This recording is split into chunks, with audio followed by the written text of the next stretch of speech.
Open your camera roll and select whatever video or image you want to apply the filter to.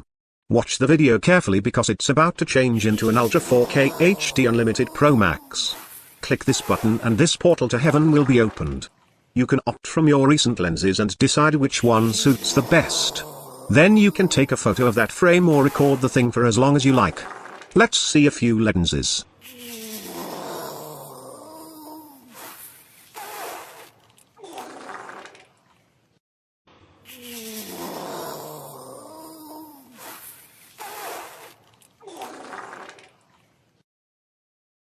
Then you can also do what you would normally do to a snap.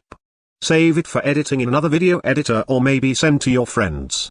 Whatever you like. If you want to send it as a snap, there are ways to do that too. Check the description if you are interested. Thanks for watching. Subscribe to QuickS for more.